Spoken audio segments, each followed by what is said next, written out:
డబ్బుల పరంగా కావాలన్నా అందుబాటులో ఉండి మేము చేయడానికి సిద్ధంగా ఉన్నాం. ఇది ప్రజా అవసరాల కోసం తప్పని పరిస్థితుల్లో ఇది చేయాల్సినటువంటి అవసరం ఉంది. దీనివల్ల మిగతా ప్రాంతాలందరికీ కూడా ఇబ్బంది కలిగేటువంటి అవకాశం ఉంది. ఈ ప్రాంతంలో ఉన్నటువంటి 90 మందికి ఆల్రెడీ కొన్నేపాడులో లేఅవుట్లో స్థలాలు ఇచ్చున్నారు. అది కాకుండా టెంపరీగా ఉండడానికి చౌడవరంలో 106 సిద్ధంగా ఫ్లాట్లు ఉన్నాయి.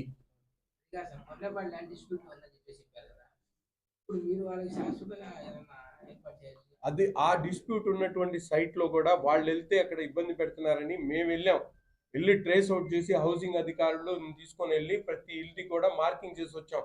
మీరు ఇక్కడ ఉండొచ్చు, కావాలంటే రేకులు వేసుకోండి, లేకపోతే టెంపరీ కట్టుకోండి అని మేమే చూపించాం. తర్వాత ముందు మనం ఒక ప్లాన్ చేసి ఇచ్చాం వాళ్ళకి. ఇప్పుడు వాళ్ళు 106 ఇళ్లలో వాళ్ళు ఉండడానికి టెంపరీ అవకాశం ఉందండి చోడవరంలో. అక్కడ కాకపోయినా వాళ్ళకి మా ప్లాట్ లోనే ఉంటామని 20 మంది వచ్చారు. వాళ్ళని కూడా పంపించాం. అక్కడ రోడ్లు లేవనో డ్రైన్స్ లేవనో వాళ్ళు ఇబ్బంది పడతారనో 1-4 సార్లు చెప్పాం. అయినా అక్కడే ఉంటారని ఉండే వాళ్ళకి కట్టిస్తాం.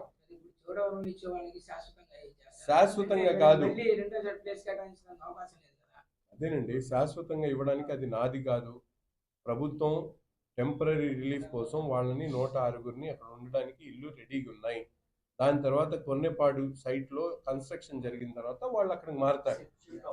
షిఫ్టింగ్ కోసం 3 నెలలైనా 4 నెలలైనా వాళ్ళకి ఇస్తామన్నాం. ఇప్పుడు దానికన్నా ఎక్కువ మనం ఏం చేయలేము ప్రస్తుతానికి. వాళ్ళకి అర్థం అవ్వలేదు, అంతే. రెచ్చగొట్టారు కొంతమంది. అది ఈరోజు కొంతమంది కంటి చూడగా కొంతమంది నాయకులు, కొన్ని పార్టీల నాయకులు ఈ రోజు ఫోన్ చేశారు. నిన్న మొన్న 10 రోజుల నుంచి కనిపించకుండా తీస్తారు, ఎప్పుడు తీస్తారని చెప్పి కారులో వెయిట్ చేస్తా ఉన్నారు ఫోటోలు దిగడానికి. అటువంటి నాయకులు కాదు మేము. ప్రజల్లో ఉంటాం, ప్రజా అవసరాల కోసం ప్రజలకు ఉపయోగపడే కార్యక్రమాలు చేస్తాం తప్ప ఎక్కడ వేరే ఆలోచనతో ముందుకు సాగం. ఎవరు ఎన్ని అన్నా కూడా ఇది పేద ప్రజల కోసం పనిచేసేటువంటి కూటమి ప్రభుత్వం. తప్పకుండా ప్రజల ఆశీస్సులతోనే, వాళ్ళ ఆలోచన విధానంతోనే నడుస్తాం.